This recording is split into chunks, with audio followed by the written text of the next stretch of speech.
Every month, without fail, Helena Antonis walks in silence through the shaded corridors of Jardin de Colina Cemetery, where the son she never got over losing rests. Owners of one of the largest clinic chains in the country, she and her husband always believed that love was measured in conquests, until the death of Raphael, their heir, transformed everything into silence. But on that cloudy morning, something different awaited her. A skinny boy, dressed simply, was laying a colorful drawing on the headstone. And with him came an old teddy bear and a wave of questions that threatened to turn Helena's world upside down. Instantly, a shiver ran down her spine.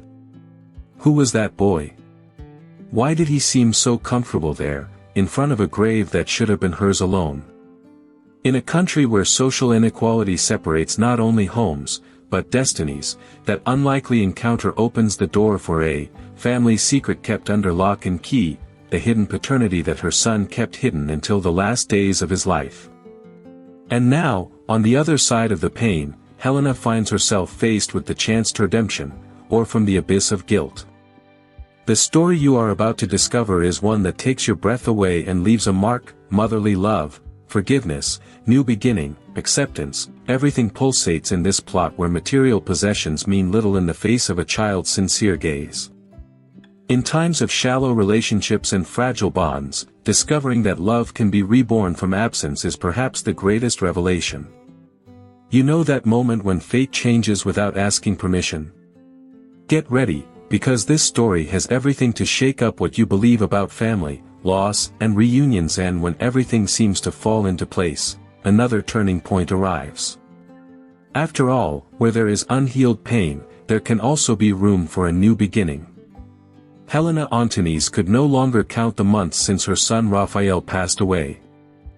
Grief settled in like a permanent guest, and her visit to Jardin de Colina Cemetery had become a sacred ritual. On that gray morning, the wind rustled the leaves with the same sad melody as always. But something made her stop. On the headstone, among the flowers she hadn't brought, lay a child's drawing, a worn teddy bear, and a note scribbled in colored pencil. She slowly crouched down, her eyes fixed on that innocent tribute. A shy sun tried to break through the clouds as her mind raced. Who had left it there? It wasn't just a keepsake, it was a symbol of affection, the kind born of intimacy. Helena clutched the paper to her chest, trying to understand how anyone besides herself could still connect with Raphael in such a pure, childlike way. Mystery consumed her for the rest of the day. The flowers weren't the same as the cemetery gardeners usually offered. And the teddy bear, oh, the teddy bear. Helena had a mother's eye trained to capture details, and that toy exuded the energy of someone who loves, of someone who misses, not from afar, but from within. It was too personal to be coincidence. She knew deep down that it had a story. Deep down, Helena always suspected Raphael was hiding something. He was sweet, but his gaze was filled with silence. In the last weeks of his life, he lived in seclusion, as if shielding a part of himself from the world. But she never dared ask. Now, every flower left by unknown hands seemed to scream what she refused to see: her son had a life beyond the one she controlled. And perhaps, a family. Grief, once solitary, now shared space with a new feeling: curiosity. The invisible presence hovering over the tomb planted a doubt impossible to ignore. Who is this boy? What is his relationship with Raphael? And why, even without knowing him, did that gesture shake Helena's foundation so? What was a simple farewell ritual was about to become the beginning of a reunion she never imagined she would experience. 2 days later, driven by a restlessness that kept her awake, Helena returned to the cemetery earlier than usual. This time, she stood at a distance, silently observing from behind an old oak tree. And then she saw it, a simple-looking woman, her hair tied in a hasty bun, approaching with a boy by the hand. The boy held a new drawing, and the woman carried a small flower wrapped in bread paper. That made Helena's heart race. The woman knelt before Raphael's tombstone with emotional respect.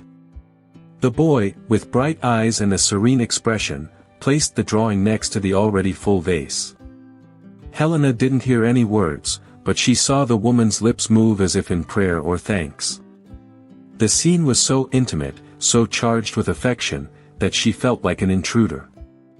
And that's when the discomfort mixed with something stronger, a sense of loss, not just of her son, but of an entire story that had never been told to her. As she watched the two walk away, Helena noticed something in the woman's posture, tiredness and strength at the same time. She wasn't just any visitor. There was love there was a bond. When she discreetly followed them to the street, she discovered the woman had entered a small local restaurant. Behind the counter, she exchanged her coat for a worn apron and began serving customers quickly and politely. A waitress. She was a waitress. Helena had never been to that restaurant before, she didn't even know it existed, but the scene was clear, this woman lived on the opposite side of her world. She was someone who counted pennies at the end of the month, who walked, who brought her son to work because she had no one to leave him with. Social inequality had never touched Helena so strongly. That woman wasn't part of her bubble, and yet, she seemed to know Raphael in a way she never had. On the way back, her eyes still wet, Helena mentally repeated the questions that were suffocating her. Who was this woman? Why did the boy seem so at ease before the tombstone? And most importantly, what did Raphael have with her that was so important to be immortalized in silent rituals? With each step, it became clearer that her grief was about to turn into reunion, not with the son, but with his deepest truth. The following days were filled with a restlessness that Helena couldn't hide, even in front of the mirror.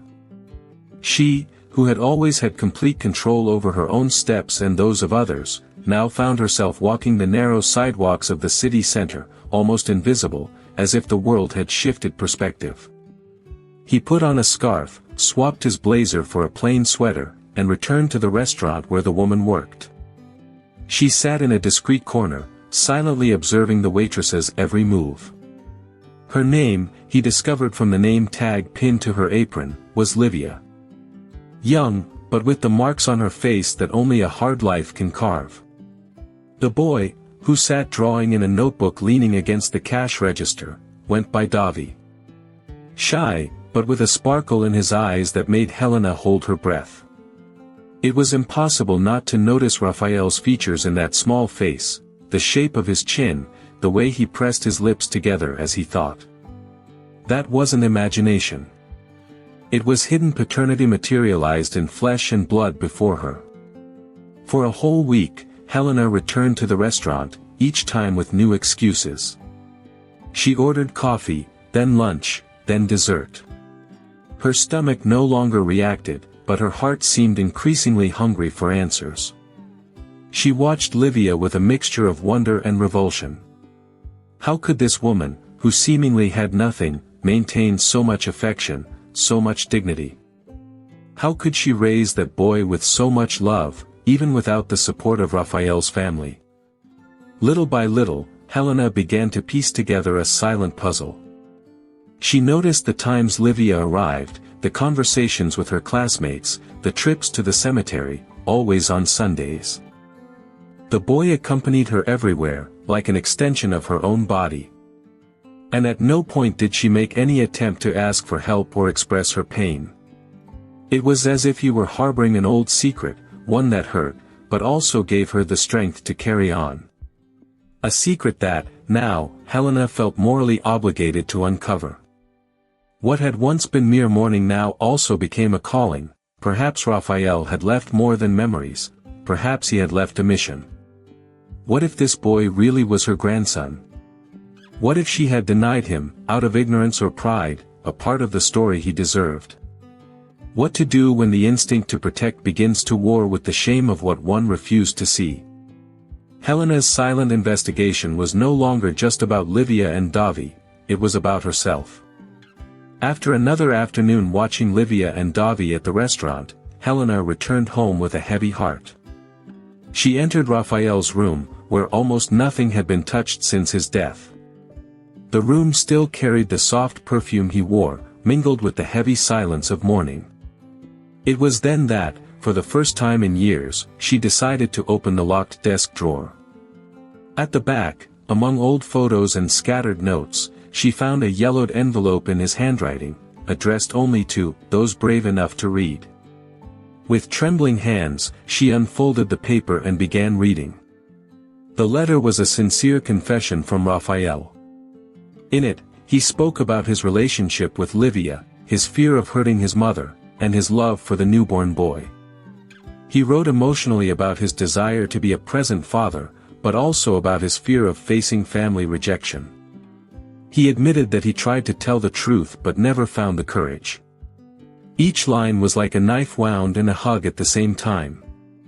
Helena stopped reading several times, overcome with tears and memories. The subtext screamed what she refused to hear in life. Raphael wanted to be different, but felt trapped by the expectations of perfection she imposed.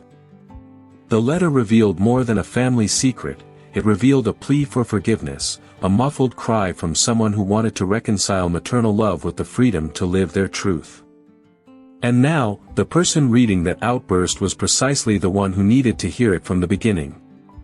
The shock of the discovery was followed by a wave of guilt. How many times had she demanded success, poise, and obedience from Raphael, but never asked how he truly felt? The letter also spoke about Davi. If one day he knows he was loved, I will have done enough. That phrase echoed in Helena's mind like a mission. Davi didn't know who she was. But now, she knew who he was. And she could no longer ignore that truth. It was as if Raphael had purposefully left that note for the future, a future in which his mother, finally stripped of her pride, could know love for her grandson. The pain was still there, but now mixed with a new feeling, purpose. From that letter on, everything would change. Because the past, even when it hurts, can be the starting point for the future. Restart most beautiful thing that life can offer. The next day, with the letter in hand and her heart in pieces, Helena decided she could no longer postpone that meeting. She returned to the restaurant and, after the last customer left, approached the counter with a firm voice but emotion in her eyes. "Can I talk to you, alone?" Livia recognized her immediately. Her eyes widened, and she instinctively pulled Davi closer. The tension was palpable. For the first time, two such different realities were face to face, undisguised.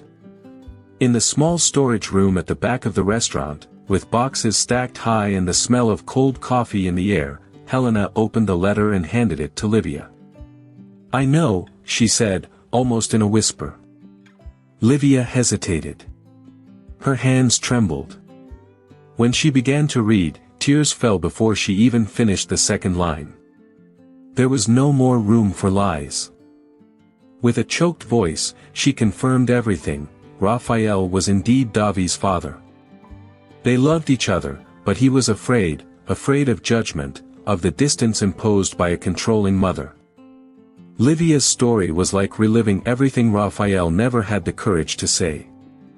She recounted the nights he'd sneaked in, his promises to take responsibility for his son, and her dread of his family's reaction. She said that, even after his death, she preferred silence to rejection. "I didn't want Davi to grow up feeling unwelcome," she confessed, her eyes fixed on the ground. Helena, faced with that painful truth, couldn't help but cry. There, her pride was crushed by compassion. For a few minutes, neither of them spoke. The silence was broken only by Davi, who innocently entered the storage room with his sketchbook. When he saw Helena, he smiled, as if he recognized something familiar in her. Maybe it was instinct. Maybe it was blood. But in that moment, everything made sense. "Do you like to draw?" she asked, crouching down. He nodded shyly. It was the beginning of a bridge. A bridge made of acceptance, which neither time nor pain could prevent from arising. That encounter, despite the tears, didn't end in confrontation, it ended in revelation. One that freed everyone. Helena not only saw the truth, she began to feel it. Raphael wasn't gone completely. David was the extension of her love, her incomplete courage, and now, the opportunity to redemption that life was offering. For the first time, she left the restaurant with a less heavy heart, and a new reason to return.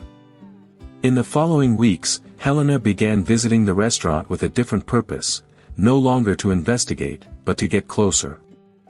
At first, Livia maintained a respectful distance, unsure how to act. After all, the social gulf between them remained undeniable. But when Helena's gaze shifted from judgment to tenderness, the barriers began to crumble. Davy, always smiling, was the first to welcome her without reservation.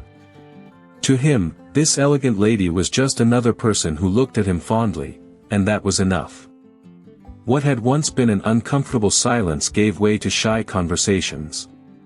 Helena gradually discovered the boy's interests. He loved dinosaur stories, was afraid of thunder, and drew like a grown-up. One day, she brought new colored pencils. Another, she brought a children's book Raphael had loved as a child. Small gestures that, without forcing ties, sowed affection in the fertile ground of love between grandmother and grandson. Davy started calling her Aunt Helena, and that, although simple, was already more than she expected to receive. Over time, Helena invited the two for a walk in the park. Then, a visit to a children's art exhibition. With each encounter, guilt gave way to acceptance. She understood that she didn't need to redeem herself with great deeds, but with presence, with listening, with sincerity. Livia, in turn, gradually allowed herself to trust. She began to see that woman as a potential ally, and no longer a ghost from the past. After all, they both loved Raphael. And now, they shared something even greater, Davy's well-being. The process wasn't quick, nor linear. There were days when the ghosts returned. Helena, accustomed to controlling everything, had to learn to just be. Livia, accustomed to surviving alone, had to give up space.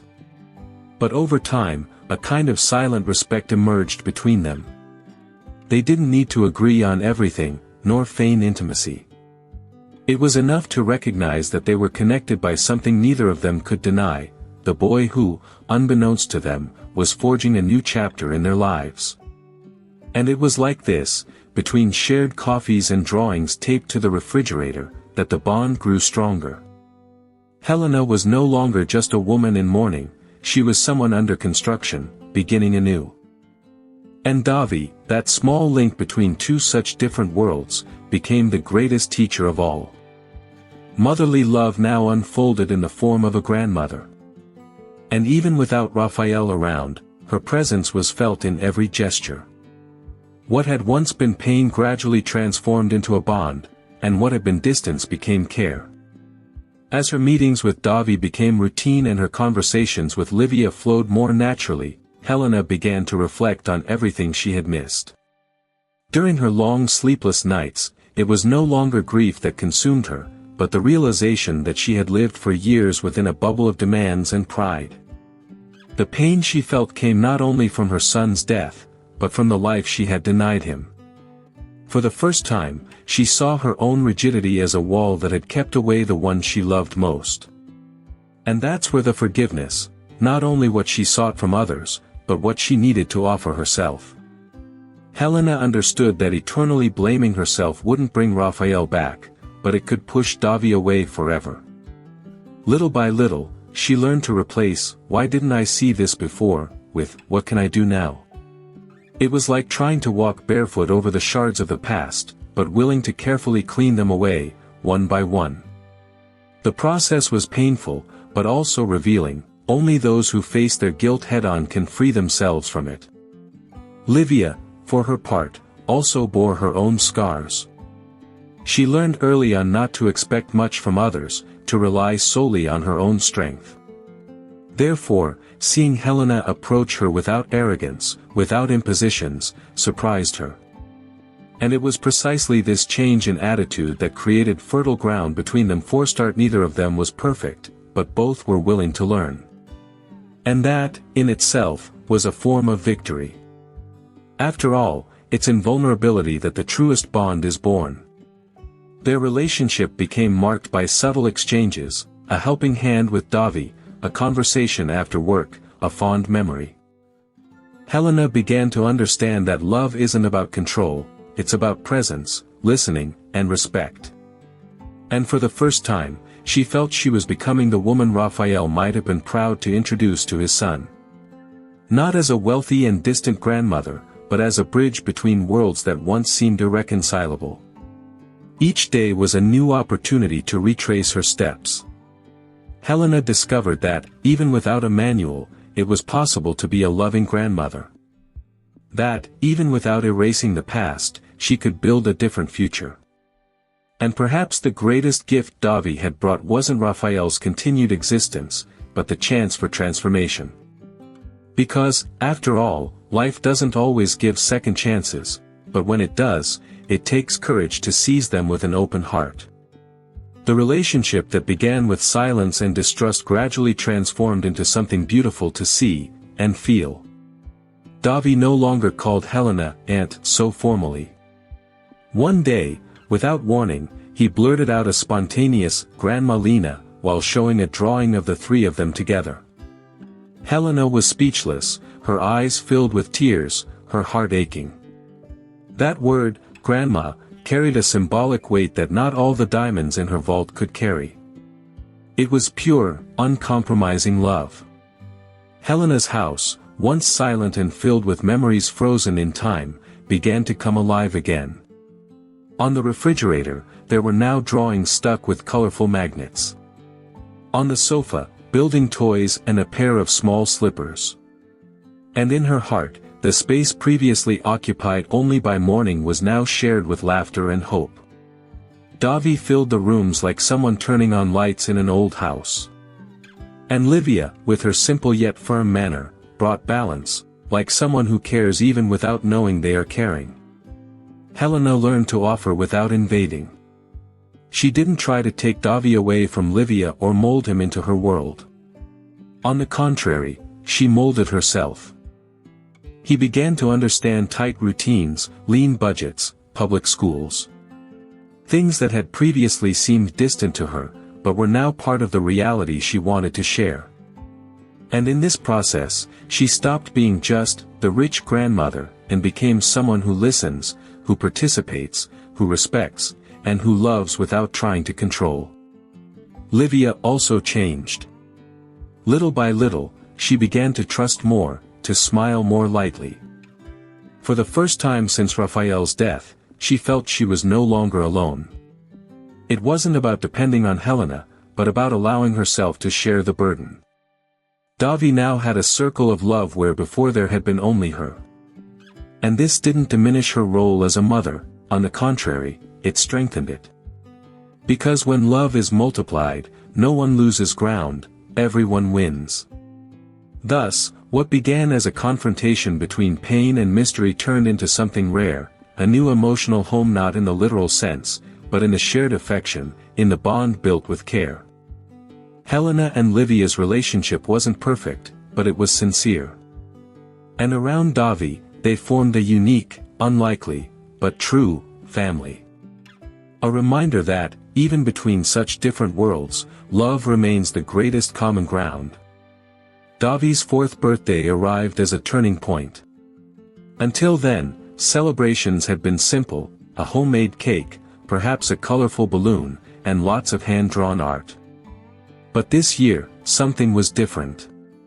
Helena asked permission, not demand, to help with the party. Livia, reluctant at first, eventually agreed.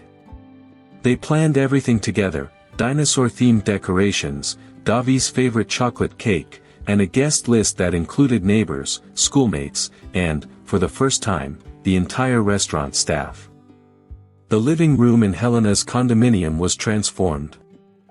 Nothing overly luxurious, but everything was done with care, handmade decorations, photos of the boys smiling, and, in the center, a table filled with mementos, including a framed drawing Davi had left on his father's tombstone months earlier. The atmosphere was light, full of affection. Helena was no longer the powerful hostess of yesteryear, but a heartfelt grandmother who knew the value of every warm hug. During the party, as Davy blew out the candles, his eyes shining with joy, Helena and Livia exchanged a silent look that said it all. That moment wasn't just about celebrating another year of the boy's life, it was about celebrating what they had built together. The trust, the respect, the forgiveness. Restart off a new story, now marked by sincere gestures and shared affection. Each guest there witnessed not just a boy's party, but the healing of old wounds. The smiles weren't just Davy's. Helena smiled like she hadn't in years. She felt alive again, connected to the present. And more than that, she felt part of something real, something no amount of money could buy. For the first time in a long time, she allowed herself not to be perfect, just to be. Livia, on the other hand, watched the scene with a mixture of surprise and gratitude. She had found, without looking for it, a support network she never imagined possible. It was as if Raphael were there, smiling through his son, silently approving. At the end of the day, David climbed into Helena's lap, rested his head on her shoulder, and whispered, "That was the best birthday ever." She didn't respond right away. She just closed her eyes, held the little one tightly, and smiled. There, amidst streamers and memories, the pain gave way to peace. That party wasn't about expensive gifts, but about true presence, and in that moment, Helena was certain, the love story that began with loss was now celebrated in life. The story of Helena, Livia, and Davy is one that reminds us that love has its own path, and that it's not always easy. Sometimes you have to lose everything to find what truly matters. When Helena thought all she had left was grief, fate showed her that life still held one last gift, a boy with curious eyes, a light soul, and the gift of rebuilding what seemed irreparable. A blood bond that, more than pain, brought healing. No one chooses their mistakes, but it is possible to choose what to do with them. Helena could have withdrawn even more. Livia could have remained distant. But both decided to listen, to accept, to yield. And in that gesture, they found something rare, a love born of forgiveness. Because when pride gives way to empathy, even the oldest pain can blossom. And David, David, became that unlikely but essential link that united two worlds and redefined everything. This story shows that redemption does not come from great deeds, but from small daily decisions. That acceptance is not connivance, it is maturity. And that their start can come at the most unlikely moment, in a sincere conversation, an unexpected hug, a simple drawing left on a tombstone. That teddy bear wasn't just a memory, it was the first step toward rebuilding a family they never knew existed. When we look around, we often see only the walls that separate us. But stories like this remind us that true bonds are built through listening, presence, and respect. It's not about erasing the past, but about building a present with space for forgiveness, motherly love, overcoming and reconnection. It is possible to love again. It is possible to love differently. And, above all, it is possible to love better. What about you? Is there a bridge you failed to build out of pride? Is there a reunion your soul awaits? Who knows, maybe the next chapter of your life will begin with a simple gesture, like leaving a drawing in the right place. And so, after all this, what would you do if you were in Helena's shoes? Would you have the courage to face the past and seek a new beginning? Or would you let pride speak louder than love? Sometimes, the answers we need most are hidden in the details we overlook, a word unsaid, a forgotten gesture, a bond denied out of fear or shame. Stories like this show us that there's always time to change course, to allow yourself to feel, to see others with more humanity. Perhaps you're also holding an unread letter inside. Maybe you're waiting for the right moment to rebuild bridges with someone important. Or maybe you just need to understand that starting over isn't a sign of weakness, but of wisdom. Now tell me, who is David in your life? Who needs your hug, your listening ear, your forgiveness? And if you had the chance to do things differently, what would you do today? If this story touched your heart, subscribe to the channel, turn on notifications and share this video with someone who also needs hope. Because sometimes, a simple story is all we need to remember, life can still surprise.